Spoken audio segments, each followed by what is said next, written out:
नमस्कार, स्वागत है आप सभी का। अंतर्राष्ट्रीय संबंधों का अध्ययन करने के लिहाज से एक टॉपिक अत्यधिक महत्वपूर्ण माना जाता है और उस टॉपिक का नाम है शीत युद्ध, जिसे कोल्ड वॉर कहा जाता है। और सेकेंड वर्ल्ड वॉर खत्म होने के बाद 1945 से 1991 तक जो विश्व व्यवस्था या जिसे वर्ल्ड ऑर्डर कहा जाता है, उस वर्ल्ड ऑर्डर की जो पहचान कह लीजिए या उस वर्ल्ड ऑर्डर का पर्याय जिसे कह सकते हैं, उस गतिविधि या उस परिदृश्य या उस घटनाक्रम का नाम शीत युद्ध है। मूल रूप से जो आज हम बात करने जा रहे हैं शीत युद्ध की, इसमें 8-9 स्लाइड्स मैंने ली हैं, काफी सारा मटेरियल इसमें लिया है, कुछ महत्वपूर्ण घटनाक्रम है, शीत युद्ध के अंतर्गत क्या क्या गतिविधियां देखी गई, उन सब पर हम चर्चा करेंगे। देखिए, शीत युद्ध जैसा कि नाम से इसके स्पष्ट है, इसका मतलब ये था कि जो दो महाशक्तियां 1945 के बाद विश्व पटल पर देखी गई, एक तरफ संयुक्त राज्य अमेरिका जो कि पश्चिमी पूंजीवादी व्यवस्था को रिप्रेजेंट करता है, और दूसरी तरफ भूतपूर्व सोवियत संघ। भूतपूर्व सोवियत संघ इसलिए कह रहा हूं क्योंकि 1991 में सोवियत संघ का 15 राष्ट्रों में विघटन हुआ और फिर रूस ने जो है सोवियत संघ को का उत्तराधिकार या सोवियत संघ को रिप्रेजेंट किया है 91 से। तो भूतपूर्व सोवियत संघ जो कि साम्यवादी व्यवस्था को रिप्रेजेंट करता था, और इन दोनों राष्ट्रों की जो विचारधारा थी वो बिल्कुल अलग थी, इन राष्ट्रों के उद्देश्य बिल्कुल अलग थे, इन राष्ट्रों की नीतियां बिल्कुल अलग थी। और ऐसी स्थिति में इन दोनों के मध्य विश्व की एकमात्र महाशक्ति बनने की जो होड़ प्रस्तुत हुई, विश्व के शक्ति संतुलन को अपने पक्ष में प्रभावित करने की जो चेष्टा इनके द्वारा देखी गई, और उसके आधार पर विभिन्न प्रकार की नीतियां इन्होंने प्रस्तुत की। विभिन्न प्रकार के सैनिक गठबंधनों का निर्माण हुआ, सैनिक संध्या की गई, जासूसी एक दूसरे की या एक दूसरे के खिलाफ राजनीतिक प्रकार की प्रतिस्पर्धा, गुटबाजी करना, एक दूसरे की स्थिति को कमजोर करना, एक दूसरे के विरुद्ध दुष्प्रचार की गतिविधियां प्रयोग करना, ये सारी की सारी जो बातें हैं वो जब देखी गई, जहां किसी प्रकार का प्रत्यक्ष हिंसक युद्ध दोनों देशों के मध्य नहीं हुआ, लेकिन युद्ध ना होते हुए भी युद्ध की सी परिस्थितियों को बनाए रखा गया। तो इस पूरे घटनाक्रम को हम, जो कि 1945 से 1991 तक रहा और पूरी विश्व व्यवस्था विभाजित से दिखाई देती थी, एक पूर्वी गुट जिसका नेता सोवियत संघ था और दूसरा पश्चिमी गुट जिसका नेता अमेरिका था, यूरोप का विभाजन हो गया था, विश्व व्यवस्था विभाजित सी लगती थी, बहुत सारे संघर्ष उस समय विचारों में, मनों में, मस्तिष्क में चला करते थे। इसे स्नायु युद्ध या वॉर ऑफ नर्व्स भी कहा जाता है। मनुष्य के मनों में लड़ा जाना युद्ध है, एक प्रकार का मनोवैज्ञानिक युद्ध था जिसका उद्देश्य था दूसरे की स्थिति को येन केन प्रकार कमजोर कर देना। तो ये सारे के सारे जो कार्यक्रम है वो शीत युद्ध के अंतर्गत देखे गए थे। तो सबसे पहली स्लाइड पे मैं चलता हूं। इसमें देखिए, शीत युद्ध वैश्विक संघर्ष की कहानी 1945 इसमें लिख देते हैं हम, 1945 से लेकर के और 1991 तक ये संघर्ष विश्व इतिहास का निर्णायक अध्याय रहा, अमेरिका और सोवियत संघ के मध्य रहा।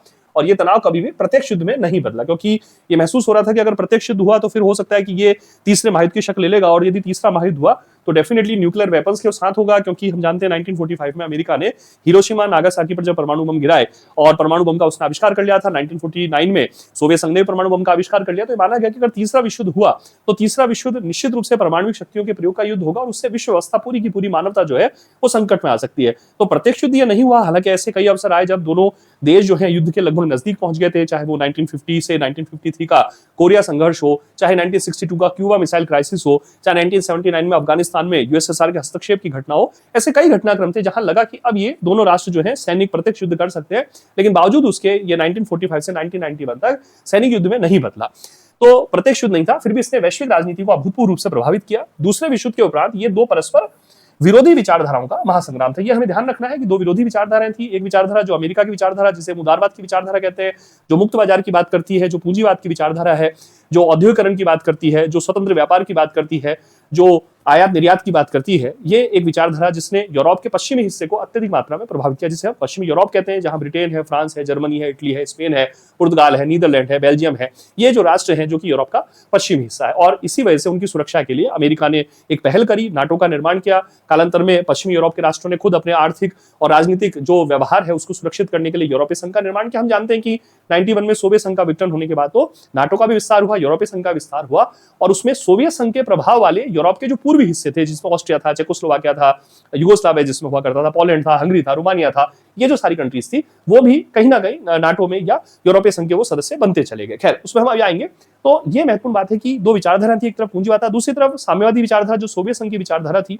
और साम्यवाद हम जानते हैं कि मार्क्सवादी विचारों से प्रस्तुत हुआ, जो कि पूंजीवाद के या पश्चिमी जो उदार पूंजीवाद है उसके बिल्कुल प्रतिक्रिया या उसके विरोध में आता है, और श्रमिकों के हक दिलाने के लिए या जो समाज के जो वंचित और जो गरीब तबके हैं उनके हक में जो लड़ाई करने की बात करता है, उनके हक की जो बात करता है, वो साम्यवाद का मुख्य आधार स्तंभ रहा है। हालांकि साम्यवाद भी जो बदलती हुई स्थितियां थी उसमें उसने कई प्रकार के स्वरूप धारण किए। तो ये जो दो विचारधाराएं थी, पूंजीवाद की और साम्यवाद की, इनके मध्य का संघर्ष देखा गया। और पश्चिमी अमेरिका के नेतृत्व वाले राष्ट्र और पूर्व में सोवियत संघ के नेतृत्व देश। तो कई बार ये क्वेश्चन में आ जाता है शीत युद्ध के अंतर्गत इस प्रकार का। तो सबसे पहले हमें ध्यान रखना है कि विचारधाराओं की जो विभिन्नता है, विचारधाराओं का जो संघर्ष है, वो शीत युद्ध के मूल में एक महत्वपूर्ण कारक है कि दोनों विचारधारा एक दूसरे के विरोधी थी। हालांकि ये देखा गया कि 1939 से 1945 तक दोनों ही राष्ट्र जो हैं या दोनों ही अलग अलग विचारधारा राष्ट्र एक ही गुट में शामिल थे। वो गुट जिसे मित्र राष्ट्रों का हम गुट कहते हैं, जो कि जर्मनी, इटली और जापान के अगेंस्ट लड़ रहा था, उसमें अमेरिका भी शामिल था, सोवियत संघ भी शामिल था। लेकिन वो कारक अलग थे। कभी दूसरे विश्व की हम बात करेंगे, उस समय डिटेल करेंगे। लेकिन जब सेकंड वर्ल्ड वॉर खत्म हुआ और बिल्कुल एक विश्व का शक्ति संतुलन बदलना शुरू हुआ, यूरोप के जो राष्ट्र थे ब्रिटेन और फ्रांस युद्ध में जीतकर भी उनकी स्थिति बहुत कमजोर हो गई थी। युद्ध को निर्णायक जीत दिलाने में अमेरिका की भूमिका और सोवियत संघ की भूमिका थी, क्योंकि सोवियत संघ ने जहां जर्मनी को हराने में महत्वपूर्ण भूमिका निभाई थी, वहीं अमेरिका ने अपनी प्रचंड जो हथियारों की शक्ति, आर्थिक शक्ति और फिर जापान पर गिराए गए जो परमाणु बम थे उसके माध्यम से युद्ध का समापन करने में उसने महत्वपूर्ण भूमिका निभाई थी। तो जब युद्ध खत्म हो गया और विश्व राजनीति में एक प्रकार का नया शक्ति संतुलन या नए प्रकार की महाशक्तियों की रचना या विश्व की जिसे हम पावर वैक्यूम कहते हैं, शक्ति शून्यता जिसे कहते हैं, उसको भरने का जो एक दारोमदार शुरू हुआ, उस दारोमदार में ये दो नए खिलाड़ी उभर कर आए और इन दोनों खिलाड़ियों में जो प्रतिस्पर्धा रही वही शीत युद्ध के रूप में जानी जाती है। ठीक है, फिर आगे बढ़ते हैं हम लोग। ये एक मैप हमने लिया है, ये union of Soviet socialist Republic यानी जो यूएसएसआर का संदर्भ है। यहाँ पर ये पूरा हम देख पा रहे हैं, सोवियत यूनियन का संदर्भ है।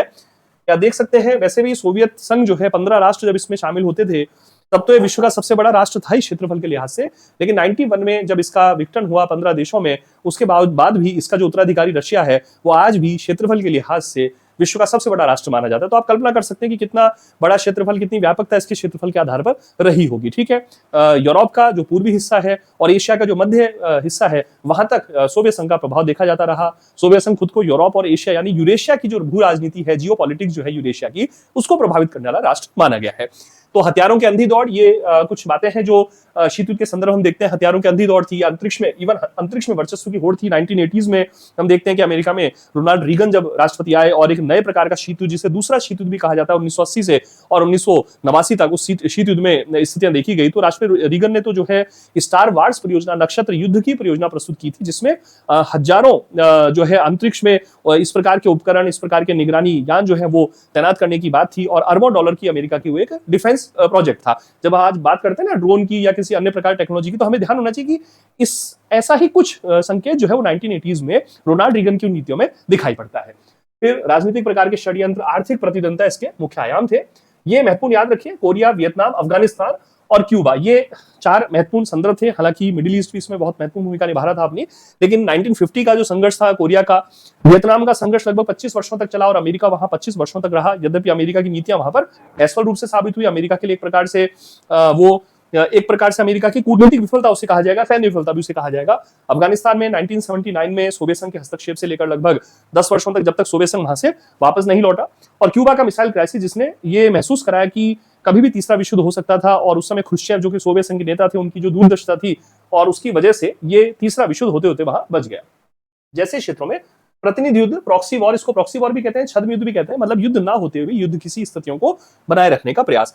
तो हमें देख पा रहे हैं कि ये जो इलाका है, देखिए रशिया का, ये यूरेशिया इलाका कहा जाता है, यूरोप और एशिया का। ये एशिया के, मध्य एशिया के भाग हैं, कजाकिस्तान है, उज्बेकिस्तान है, तुर्कमेनिस्तान है, किर्गिस्तान है और तजाकिस्तान है। ये जो लगभग सा ये तो बिल्कुल पीला कलर है, ये थोड़ा सा पीले कलर से अलग आ रहा है। तो ये जो कलर है ये यूनाइटेड स्टेट्स, सोवियत रशिया का, ये ईस्टर्न यूरोप का भाग है। ये एस्टोनिया, लेटविया, लिथुआनिया, ये बाल्टिक प्रदेश कहलाते हैं। ठीक है, और ये बेलारूस हो गया, मालदीविया हो गया, यूक्रेन हो गया। अभी पिछले 3 साल से हम देख रहे हैं रशिया और यूक्रेन का संघर्ष। तो आप देख सकते हैं यूक्रेन जो है उस समय भूतपूर्व सोवियत संघ के 15 गणराज्यों में से एक गणराज्य हुआ करता था। बेलारूस का भी हम कई बार संदर्भ देखते हैं। फिर अजरबैजान और आर्मीनिया का संघर्ष कई बार हमें देखने को मिलता है इन दोनों करंट अफेयर के लिहाज से, तो ये भी उसी के पार्ट थे। जॉर्जिया उसका पार्ट था। तो ये सारा का सारा ये खुद रशिया हो गया। तो आप गिन सकते हैं इनको 1 2 3 4 5 6 7 8 9 10 11 12 13 14 और ये 15 16। रशिया तो खैर 2 बार यहाँ आ गया, तो 15 कंट्रीज यहाँ हो जाती है। तो अभी मैंने कहा कि 15 भागों में सोवियत संघ का निर्माण होता था।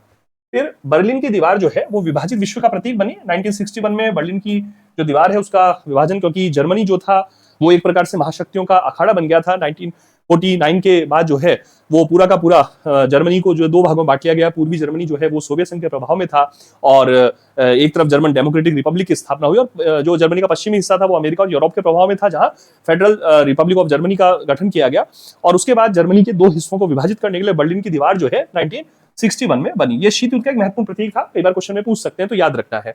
फिर क्यूबा मिसाइल संकट जो है 1962 का, जिसने परमाणु युद्ध का भय दिखाया। नाटो और वार्सा पैक्ट ये बड़े महत्वपूर्ण मिलिट्री ऑर्गेनाइजेशन थे। 1949 में नाटो का गठन हुआ, जिसमें पश्चिमी यूरोप के राष्ट्र और अमेरिका उसका इंट्रोड्यूसर रहा। अभी भी इस समय नाटो बहुत चर्चित है। पिछले 3 वर्षों से हम जानते हैं रशिया और यूक्रेन युद्ध के समय नाटो का अत्यधिक मात्रा में महत्व है। मैं नाटो पर बहुत जल्दी वीडियो बनाने वाला हूँ। और वार्सा पैक्ट जो 1955 में बना था, ये सोवियत संघ की तरफ से बनाया गया था। नाटो का जवाब था, नाटो की प्रतिक्रिया थी। हालांकि 91 में सोवियत संघ के विघटन के साथ ही वार्सा पैक्ट का अस्तित्व समाप्त हो गया, लेकिन नाटो का अस्तित्व आज भी बना हुआ है। और कभी 12 राष्ट्रों से निर्मित हुआ था 1949 में, आज जो है 32 नेशन जो है वो नाटो के मेंबर हम जानते हैं। तो बड़ा ये सफल संगठन रहा। इस दृष्टि से सैन्य गठबंधनों ने शक्ति संतुलन यानी 2 या 2 से अधिक राष्ट्रों के मध्य शक्ति का इस प्रकार का वितरण कि कोई भी एक राष्ट्र दूसरे राष्ट्र से शक्तिशाली ना होने पाए। यदि होता है तो दूसरा राष्ट्र कुछ इस प्रकार की गतिविधियां आर्थिक, सैनिक, तकनीकी करता है, जिससे उसके पास भी शक्ति का जो है एकत्रीकरण हो जाता है। फिर परमाणु हथियारों के विस्तार ने परस्पर विनाश को सुनिश्चित किया। ये म्यूचुअल अशोर्ड डिस्ट्रक्शन बोलते हैं। इसका मतलब ये होता है कि दोनों ही राष्ट्रों के पास या राष्ट्र समूह के पास जब परमाणु हथियार हो, तो ये तय होता है कि अगर कोई भी राष्ट्र परमाणु हथियारों का उपयोग करेगा, तो यदि एक राष्ट्र परमाणु हथियार का उपयोग पहले करता है, तो दूसरा राष्ट्र अपनी सुरक्षा में, अपने बचाव में परमाणु हथियार को चलाएगा। ऐसी स्थिति में दोनों ही राष्ट्र जो है वो इस परमाणु युद्ध में मारे जाएंगे या उनका लॉस होगा। तो इससे कई बार क्या होता है, आतंक का संतुलन या भय का संतुलन भी कायम रहता है। तो that is called mutual assured destruction, पारस्परिक सुनिश्चित विनाश। ठीक है, ध्यान रखिएगा। ये शब्दावली आईआर की बड़ी महत्वपूर्ण है, आ जाती है, पढ़ते रहिए इन चीजों को। और जिसने दोनों पक्षों को खुले युद्ध से रोक के रखा। फिर शीत युद्ध की जड़ों की अगर हम बात करें, जड़ें कह लीजिए, शीत युद्ध के कारण कह लीजिए, तो उसमें सबसे पहले तो दूसरा विश्व युद्ध का जो अंत हुआ 1945 में, अभी मैंने बात की कि 1945 में विश्व युद्ध के अंत होने के बाद यूरोप जो है पुनर्परिभाषित होने लगा, उसकी सीमाएं पुनर्परिभाषित होने लगी। और यूरोप में जर्मनी, इटली ये राष्ट्र हार गए थे, ब्रिटेन, फ्रांस जीतकर भी कमजोर हो गए थे। ऐसी स्थिति में पश्चिमी यूरोप को नेतृत्व चाहिए था, तो वो नेतृत्व जो है अमेरिका ने, चूंकि पूंजीवादी व्यवस्था, उदारवादी व्यवस्था के कारण साम्यता थी, इसलिए अमेरिका ने नेतृत्व किया। दूसरी तरफ यूरोप का जो पूर्वी हिस्सा था, सोवियत संघ की नजदीकी थी उससे भू राजनीतिक स्थिति, तो और सोवियत संघ के गणराज्य थे, तो वहां सोवियत संघ ने अपना दबदबा कायम किया। तो 1945 में नाजी जर्मनी की हार के बाद शक्ति संतुलन बदला, युद्ध से तबाह हुई यूरोप में नए गठबंधनों का निर्माण शुरू हुआ और एशिया में भी उपनिवेशवाद का अंत होने लगा। हाँ, ये महत्वपूर्ण बात है कि यूरोप के जिन राष्ट्रों ने एशिया, अफ्रीका, लैटिन अमेरिका में उपनिवेशवाद, साम्राज्यवाद फैलाया था, वो अब क्योंकि यूरोप के राष्ट्र खुद ही कमजोर हो रहे थे, तो एशिया, अफ्रीका, लैटिन अमेरिका के राष्ट्रों को आजादी मिलने लगी। तो जहां जब राष्ट्र स्वतंत्र होते हैं, तो स्वतंत्र राष्ट्रों में भी महाशक्तियों नजर रहती है, तो कुछ नए गठबंधन महाशक्तियों के बनने स्वाभाविक थे, जो तीसरे विश्व, जिसे एशिया, अफ्रीका, लैटिन अमेरिका कहते हैं, वहां वो अपने प्रभाव का विस्तार कर सकेंगे, ये उनकी मंशा थी। हालांकि इसमें हम आगे भी देखेंगे कि तीसरे विश्व ने एक बहुत ही महत्वपूर्ण नवाचार उस समय किया, इनिशिएटिव किया, जिसमें भारत की बड़ी महत्वपूर्ण भूमिका रही। और तीसरे विश्व ने किसी भी गुट में, चाहे वो पश्चिमी गुट है या पूर्वी गुट, उसमें शामिल ना होकर बल्कि अपना एक अलग रास्ता चुना, अपनी एक अलग राह चुनी, जिसे गुट निरपेक्षता या निर्गुणता का नाम दिया गया। और आज वही जो निर्गुणता है, गुट निरपेक्षता, तीसरा विश्व जो है, आज वो ग्लोबल साउथ के रूप में बड़ा महत्वपूर्ण है। और भारत जो है वो इस ग्लोबल साउथ के महत्वपूर्ण नेतृत्व के रूप में आज देखा जाता है। आने दिनों में ग्लोबल साउथ पर एक वीडियो लेकर आ रहा हूं। फिर विचारधारागत विभाजन की मैं बात कर चुका। पूंजीवाद और साम्यवाद के मध्य वैचारिक संघर्ष तेज हुआ। अमेरिका स्वतंत्र बाजार की बात करता है, लोकतंत्र का समर्थक है, जबकि सोवियत संघ केंद्रीकृत अर्थव्यवस्था और एक दलीय शासन का पक्षधर था। निश्चित रूप से जब हम भारत की बात करते हैं, तो भारत में हम राज्य नियंत्रित अर्थव्यवस्था और बाजार नियंत्रित अर्थव्यवस्था दोनों का मिक्स मॉडल हमने अपनाया। पंचवर्षीय योजनाओं को हमने प्रस्तुत किया, मिश्रित अर्थव्यवस्था का समर्थन किया। और यद्यपि शीत युद्ध के दिनों में हमारा झुकाव सोवियत संघ की तरफ फिर ज्यादा हो गया था 1970s के बाद, और फिर 90s में जब सोवियत संघ का विघटन हुआ, तब हमने अमेरिकी नेतृत्व में जो उदारीकरण, निजीकरण और वैश्वीकरण की नीतियों को वहां पर अपनाया। यूरोप का विभाजन, पूर्वी यूरोप में सोवियत प्रभाव, पश्चिमी यूरोप में अमेरिकी प्रभाव बढ़ा। अच्छा, ये एक बड़ी महत्वपूर्ण बात है। चर्चिल का एक भाषण था, ब्रिटेन के प्रधानमंत्री रहे थे चर्चिल, इस समय विपक्ष में थे जब इन्होंने भाषण दिया। 5 मार्च 1946 को, फुलटन भाषण था इसका नाम। ये पेपर में कई बार पूछ लेते हैं, याद रखिए, फुलटन भाषण। और इस भाषण में कहते हैं कि शीत युद्ध के लिए एक आग लगा दी थी इस भाषण ने। चर्चिल ने कहा कि जो हमें भुलावे में नहीं रहना चाहिए, क्योंकि सोवियत संघ का जो प्रभाव है सारे बाल्टिक देशों में फैल गया। उन्होंने पर्टिकुलर इंगित किया बाल्टिक देशों को कि एस्टोनिया में, लैटविया से लेकर लिथुआनिया तक सारे जो बाल्टिक देश है, वहां पर सोवियत साम्यवादी प्रभाव छा रहा है और यूरोप विभाजित हो गया है। और यूरोप के एक हिस्से और दूसरे हिस्से के बीच में आयरन कर्टेन यानी लोहे का पर्दा पड़ गया है। ये देखिए, आयरन कर्टेन शब्द उन्होंने यूज किया। उन्होंने कहा आयरन कर्टेन, एक लोहे का पर्दा वहां लग गया है। और ऐसी स्थिति में यदि स्वतंत्रता की दीप शिखा प्रज्वलित रखनी है और यदि हमें यूरोपियन अमेरिकी सभ्यता को सुरक्षित रखना है, तो एक मजबूत गठबंधन हमें चाहिए। और ये माना जाता है कि 5 मार्च 1946 का चर्चिल का जो भाषण था, जिसको फुलटन भाषण कहते हैं, इसने शीत युद्ध के लिए प्रारंभिक आधार तैयार किया। फिर ट्रूमैन सिद्धांत और मार्शल योजना, दो बड़ी महत्वपूर्ण योजनाएं। हम जानते हैं अमेरिका के पास अथाह मात्रा में धन संपदा रही और उसने विश्व के जो राष्ट्रों को अपने पक्ष में लाने के लिए, उनके पुनर्निर्माण के लिए आर्थिक सहायता की नीति अपनाई। और ये जो 1947 में जो है मार्शल योजना, ये दोनों 1947 की ही योजनाएं हैं। ट्रूमैन सिद्धांत, इसके माध्यम से अमेरिका ने कुछ पर्टिकुलर देश जैसे टर्की हो गया, यूनान हो गया, ईरान हो गया, इन देशों को आर्थिक सहायता देने की नीति अपनाई। मार्शल योजना आर्थिक सहायता का अधिक व्यापक रूप था, जिसमें यूरोप के आर्थिक पुनर्निर्माण की बात की गई। मार्शल योजना को ERP भी कहा गया था। यूरोपियन रिकवरी प्रोग्राम भी इसको कहा गया था। ठीक है, तो अमेरिका ने यूरोपीय अर्थव्यवस्था को पुनर्निर्माण के लिए सहायता, यहाँ राष्ट्रपति ट्रूमैन ने घोषणा करी कि आर्थिक सैन्य मदद करेगा। ये 12 मार्च 47 को आई थी, ये 5 जून 47 को आई थी योजना। इसको साम्यवाद के अवरोध की नीति कहा जाता है, कंटेनमेंट ऑफ कम्युनिज्म इसको कहा जाता है। ये पेपर में पूछ लिया जाता है। ठीक है, साम्यवाद का अवरोध, कंटेनमेंट ऑफ कम्युनिज्म जो है वो इस योजना को कहा जाता है। ठीक है, नेक्स्ट बढ़ते हैं।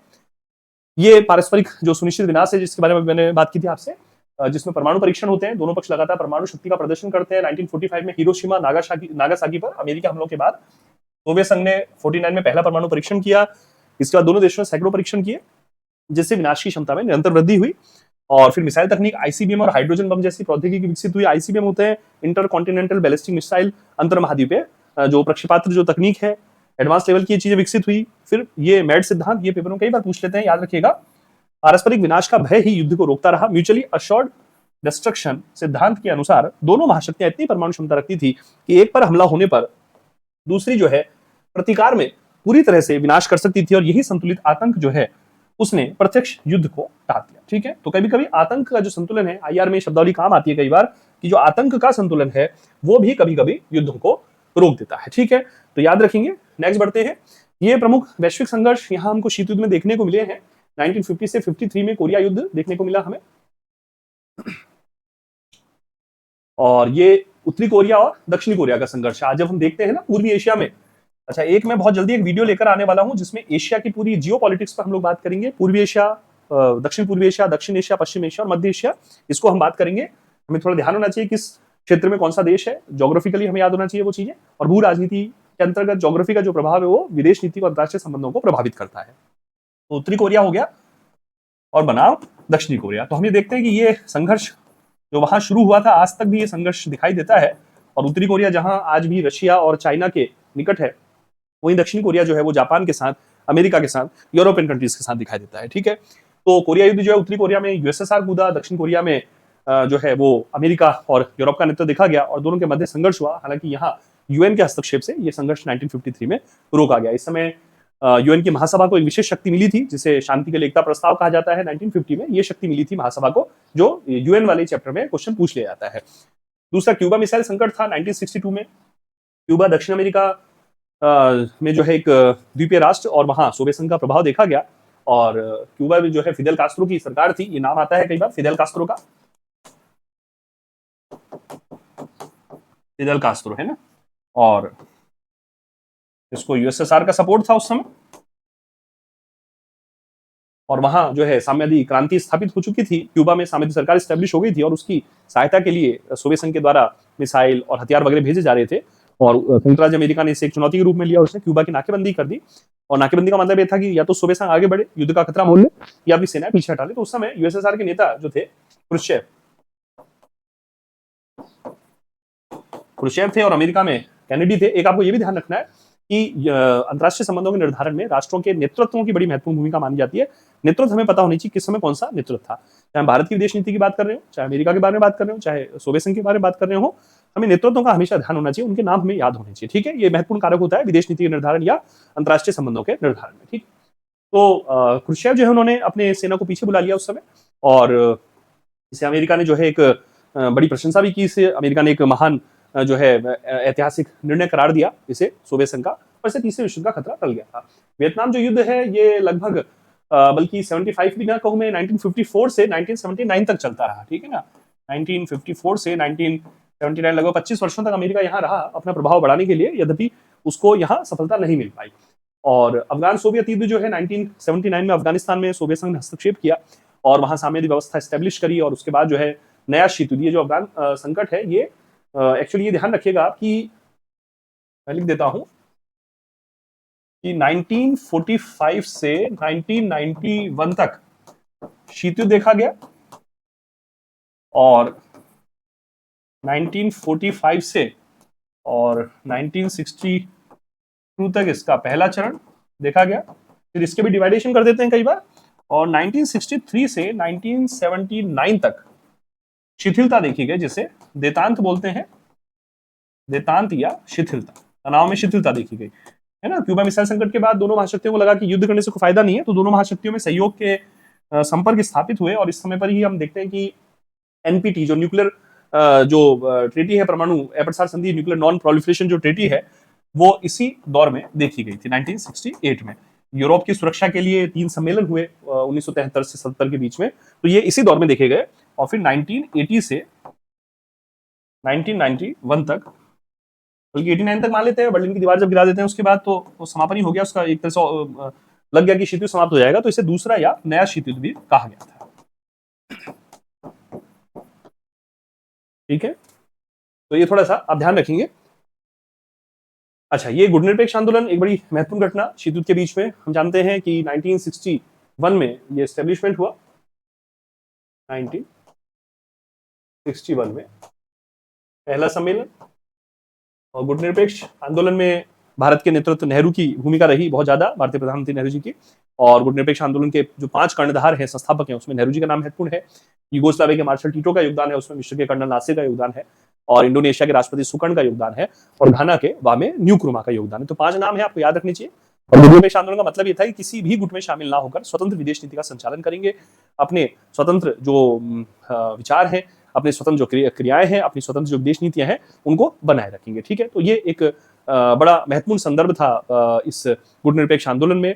हालांकि गुटनिरपेक्षता का मतलब निष्क्रियता, तटस्थता से नहीं था, सक्रिय तटस्थता से था। नेहरू ने खुद कहा कि जहां कहीं न्याय पर हमला होता है, स्वतंत्रता का खतरा होता है, वहां हम ना तो आज तटस्थ हैं और ना ही हम भविष्य में तटस्थ रहेंगे। ठीक है, और यही गुटनिरपेक्ष आंदोलन एशिया, अफ्रीका, लैटिन अमेरिका तीसरे विश्व की आवाज के रूप में ये प्रस्तुत हुआ, तीसरे विश्व की आवाज। और आज इसी को हम ग्लोबल साउथ के रूप में भी जानते हैं। ठीक है, तीसरे विश्व की आवाज के रूप में। तो ये नेहरू, नासिर, टीटो ऐसे नेताओं ने गुटनिरपेक्षता का मार्ग दिखाया और इन्होंने शक्ति संतुलन में महत्वपूर्ण भूमिका निभाई। बांडुंग सम्मेलन हुआ 1955 में, जहां अफ्रो एशियाई एकता का एक माहौल तैयार हुआ, बड़ा महत्वपूर्ण है, पेपर में पूछ लेते हैं, बांडुंग सम्मेलन को याद रखिएगा। ठीक है, और लगातार गुटनिरपेक्ष आंदोलन की महत्ता बढ़ी है। हालांकि 91 में जब सोवियत संघ का विघटन हुआ तो प्रश्न ये उठा कि क्या गुटनिरपेक्ष आंदोलन अब भी प्रासंगिक है, क्योंकि द्विध्रुवीय जो विश्व राजनीति थी, सोवियत संघ बनाम संयुक्त राज्य अमेरिका, उसका समापन हो गया था। तो प्रश्न उत्पन्न हुआ कि क्या अब भी जो है इस गुटनिरपेक्षता कोई औचित्य है। लेकिन ये देखा गया कि जो विश्व पहले एक ध्रुवीय हुआ, फिर बाद में बहुध्रुवीय हो गया, विभिन्न प्रकार के शक्ति केंद्र बने, नए प्रकार के भू राजनीतिक और भू सामरिक समीकरण प्रस्तुत हुए। एक क्लास भू राजनीतिक और भू सामरिक पर लेकर आ रहा हूं जल्दी से। तो भू राजनीतिक, भू सामरिक समीकरण जब प्रस्तुत हुए, विश्व में शक्ति के नए संघर्ष केंद्र उत्पन्न हुए। गैर राज्यकर्ता जैसे बहुराष्ट्रीय निगम है या वैश्विक नागरिक समाज है, ठीक है, इनके द्वारा विभिन्न प्रकार के प्रभाव और चुनौतियां जब प्रस्तुत हुई, तो माना गया कि तीसरे विश्व को प्रतिनिधित्व और तीसरे विश्व के द्वारा विश्व ढांचे में संतुलन बनाए रखने के लिए, सुधार करने के लिए, वैश्विक संस्थानों में सुधार करने के लिए गुटनिरपेक्ष आंदोलन जितना महत्वपूर्ण शीत युद्ध में था, उतना ही महत्वपूर्ण वो शीत युद्धोत्तर विश्व व्यवस्था में भी देखा गया। और मैंने अभी थोड़ी देर पहले कहा कि वर्तमान में भी 2020 के बाद लगातार ग्लोबल साउथ के रूप में इस नॉन अलाइनमेंट मूवमेंट का महत्वपूर्ण योगदान हम देख रहे हैं। और भारत तो वॉइस ऑफ ग्लोबल साउथ के रूप में जो है 2023 और 2024 में हमने इसके सम्मेलन भी आयोजित कराए हैं। ठीक है, वर्चुअल प्रारूप में हमने सम्मेलन आयोजित किए इसके, वॉइस ऑफ ग्लोबल साउथ, और 100 से ज्यादा देशों के प्रतिनिधि उनमें शामिल हुए, घोषणा पत्र उसमें प्रस्तुत हुए। तो ये एक महत्वपूर्ण प्रतिबद्धता हमारी बताता है संदर्भ में। फिर शीत युद्ध के अंत की अगर हम बात करें तो 1985 में मिखाइल गोर्बाचोव जब सत्ता में आए तो सोवियत संघ में आमूल परिवर्तन शुरू हुआ। उनकी 2 नीतियां आई, पेरेस्नाइका और ग्लासनोस्ट। ये बड़ी महत्वपूर्ण नीतियां थी। इसके माध्यम से उन्होंने जो सोवियत संघ के प्रभाव वाले जो क्षेत्र थे, पूर्वी यूरोप के क्षेत्र, मध्य एशिया के क्षेत्र, वहां लोकतांत्रिक आंदोलनों को शुरू कर दिया, आत्मनिर्णय के अधिकार को उन्होंने प्रस्तुत कर दिया, और साथ ही साथ स्वतंत्र बाजार, मुक्त बाजार अर्थव्यवस्था, आयात निर्यात जैसी नीतियों को शुरू कर दिया। तो धीरे धीरे विरोध प्रदर्शन हुए उन देशों में, दल बने, संगठन बनने लगे, आंदोलन होने लगे, नागरिक समाज के आंदोलन लगे, और धीरे धीरे धीरे वहां सोवियत संघ के नेतृत्व से वो बाहर निकलने लगे। और एक ये जो प्रक्रिया चली, उस प्रक्रिया का समापन 91 में सोवियत संघ के विघटन के साथ हुआ। 9 नवंबर 1989 को बर्लिन की दीवार का गिरना शीत युद्ध के समापन का सबसे शक्तिशाली प्रतीक बना, और पोलैंड, हंगरी, चेकोस्लोवाकिया, अन्य पूर्वी यूरोपीय लोकतांत्रिक देशों में भी ये लोकतांत्रिक आंदोलन जो है वो तेजी से फैले। और 91 में सोवियत संघ के 15 गणराज्यों ने एक एक करके अपनी स्वतंत्रता घोषणा करी। सोवियत संघ के विघटन के साथ ही शीत युद्ध का औपचारिक अंत हो गया। शीत युद्ध के बाद अमेरिका एकमात्र महाशक्ति के रूप में उभरा। लगभग 10 सालों तक उसका बहुत ज्यादा वर्चस्व रहा, जिसे एक ध्रुवीय विश्व व्यवस्था कहते हैं, वैश्वीकरण का प्रभाव कहते हैं। और एक ध्रुवीय विश्व व्यवस्था स्थापित हुई, वैश्विक राजनीति के नए नियम बने। नाटो का विस्तार पूर्वी यूरोप में हुआ, मैंने अभी शुरू में बात करी थी, और मैंने कहा नाटो पे बहुत जल्दी एक वीडियो बनाऊंगा। और पूर्व सोवियत गणराज्यों ने पश्चिमी संस्थाओं में शामिल होना शुरू किया, और विश्व भर में लोकतंत्र और बाजार अर्थव्यवस्था का प्रसार हुआ। ठीक है, तो इस तरह से हम ये देख सकते हैं कि जो व्यवस्था है, ये व्यवस्था जो है वो स्टैब्लिश हुई। ठीक है, तो इस प्रकार से प्यारे विद्यार्थियों, आज की इस क्लास में हमने शीत युद्ध का एक अवलोकन करने का प्रयास किया कि किस प्रकार से जो शीत युद्ध है वो स्टार्ट हुआ 1945 से, और किस प्रकार से विचारधाराओं का जो विभाजन है उसने दोनों राष्ट्रों को एक दूसरे के सम्मुख लाकर खड़ा कर दिया, एक दूसरे का प्रतिस्पर्धी बना दिया, और किस प्रकार से सैनिक संगठन बने। और जैसे अमेरिका ने नाटो का निर्माण किया, सीटो का निर्माण किया, सेंटो का निर्माण किया, सोवियत संघ ने वार्सा पैक्ट का निर्माण किया, अमेरिका ने ट्रूमैन सिद्धांत, मार्शल योजना की घोषणा करी, मिडिल ईस्ट की सुरक्षा के लिए अमेरिका ने आइजनहवर सिद्धांत की घोषणा कर दी। आइजनहवर सिद्धांत जो 1957 में आया, उसका मतलब यह था कि मध्य पूर्व में किसी भी सोवियत प्रभाव को रोकने के लिए अमेरिका जो है अपनी सेनाओं का इस्तेमाल वहां पर कर सकता है। और बीच में दोनों देशों में क्यूबा मिसाइल संकट के बाद जो है लगभग 15-16 वर्षों तक दोनों राष्ट्र जो है एक दूसरे की साथ अच्छे संबंधों में रहे, जिसे देतांत या तनाव शैथिल्य कहा गया। फ्रेंच भाषा का शब्द था देतांत जो है, जिसका मतलब तनाव में शिथिलता। और वहां कूटनीतिक वार्ताएं हुई। 1963 का पीटीबीटी, पार्शियल टेस्ट बैंड ट्रीटी, आंशिक परीक्षण प्रतिबंध संधि हुई। 1968 का NPT, nuclear non proliferation band treaty, यानी जो आंशिक परीक्षण जो परमाणु अप्रसार संधि इसको कहते हैं एनपीटी, वो वहां पर संपन्न हुई। और 73 से 77 तक यूरोप की सुरक्षा के सम्मेलन हुए। तो एक बढ़िया सा माहौल वहां उस समय देखा गया। फिर लेकिन 1979 में सोवियत संघ पर यूएसएसआर के हस्तक्षेप के साथ ही देतांत की भावना समाप्त हुई और विश्व शीत युद्ध में एक नया जो है तेजी देखी गई, जिसे नया शीत युद्ध भी कहते हैं। नए प्रकार के गठबंधन बनने लगे। और नया शीत युद्ध पुराने शीत युद्ध से इस मायने में अलग था कि पुराना शीत युद्ध जहां विशुद्ध रूप से विचारधाराओं के जुड़ाव पर आधारित था, इसमें विचारधाराओं में भी शिथिलता देखी गई, क्योंकि दूसरा शीत युद्ध के समय तक चाइना, जो कि साम्यवादी व्यवस्था के रूप में स्टैब्लिश हुआ था, चाइना जो है वो अमेरिका के खेमे में जा चुका था, और रशिया जो है वो अपना प्रभाव जो है अलग रूप में विस्तारित कर रहा था। तो और 10 साल तक वो चला, और उसके बाद जो है मिखाइल गोर्बाचोव की नीतियां, ग्लासनोस्ट, पेरेस्नाइका, ये सारी जो नीतियां चली। अफगानिस्तान में सोवियत संघ की स्थिति थोड़ा कमजोर हो गई थी, उसको बहुत ज्यादा वहां नुकसान उठाना पड़ा सैन्य अभियान में, और इस वजह से वहां धीरे धीरे जो है उदारीकरण, सुधारीकरण की प्रक्रिया चालू हुई। और कालांतर में बर्लिन की दीवार गिरी। 1989 में उसको गिराया गया बर्लिन की दीवार को, जर्मनी के दोनों भाग एक हुए, और 91 में जो है सोवियत संघ का विघटन हो गया और शीत युद्ध का समापन हो गया, और विश्व एक नई विश्व व्यवस्था की ओर अग्रसर हुआ। तो मेरा आग्रह आप सभी से रहेगा कि जब भी हम विश्व व्यवस्था को पढ़े, शीत युद्ध को सबसे पहले हमें पढ़ना होगा, पढ़ना चाहिए शीत युद्ध को, और शीत युद्ध के बाद फिर हम 91 से एक नए प्रकार की विश्व व्यवस्था प्रवेश करते हैं, जिसे शीत युद्धोत्तर विश्व व्यवस्था का नाम दिया जाता है। और फिर उसमें बहुत सारे आयाम, बहुत सारे संगठन, बहुत सारी कूटनीतियां, बहुत सारे भू राजनीतिक और भू सामरिक और भू आर्थिक जो परिदृश्य हैं वो वहां दिखाई पड़ते हैं, और उनकी बात हम आने वाले दिनों में चर्चा करेंगे। तो मिलता हूं आप सभी से नेक्स्ट वीडियो में। और आज का जो वीडियो कैसा लगा इस पे कमेंट सेक्शन में बताइएगा। कुछ एडिशनल इसमें जानकारी आपको चाहिए हो तो निश्चित रूप से आप पूछ सकते हैं। और मिलता हूं आप सभी से नेक्स्ट क्लास में। क्लास का ध्यान रखिएगा। नमस्कार, धन्यवाद।